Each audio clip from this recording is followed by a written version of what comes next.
বউ-শাশুড়ির যুদ্ধে একজন পুরুষের অবস্থান কখনো কেউ, বিশেষ করে মা এবং বউ দুজনের একজনও বোঝার চেষ্টা করে না।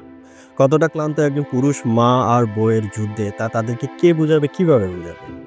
কিভাবে তাদেরকে বুঝাবে কে অপরাধী আর কে অপরাধী না? যদি বউয়ের কথা বিশ্বাস করে তাহলে মা বলে বউয়ের গোলাম। আর যদি মায়ের কথা মেনে চলে তাহলে বউ বলে মায়ের গোলাম।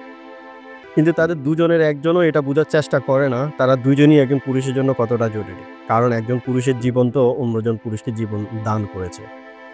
কখনো আমি চিন্তা করি যে যখন একটা মেয়ে ভুল করে তখন যত যাই হোক মা তা মাফ করে দেয়। কিন্তু যখন সেটা ছেলের বউ করে তখন সেই মাই কেন তা মাফ করতে পারে না? আর যদি মা কোনো ভুল করে যত যাই হোক মেয়ে মায়ের সাথে সম্পর্ক নষ্ট করে না। কিন্তু সে ভুলটা যদি শাশুড়ি করে তখন ছেলের বউ উঠে পড়ে লাগে সম্পর্ক ভেঙে দেওয়ার জন্য। জীবনের অপর নামই তো হচ্ছে ভালোবাসা দাও আর ভালোবাসা নাও। আর আমি বিশ্বাস করি যে এই পৃথিবীতে আগামীকালকের আশা করে বেঁচে থাকাটা মিথ্যে, আর জীবন থেকে চলে যাওয়া গতকালটাও মিথ্যে। যদি সত্য বলতে কিছু থাকে তা হলো আজ, মানে বর্তমান। আর জীবনে কেটে যাওয়া প্রতিটা সেকেন্ড আমাদেরকে এমন জায়গায় নিয়ে দাঁড় করাচ্ছে যেখানে আমাদের আফসোস করা ছাড়া কিছুই করার থাকবে না হাতে।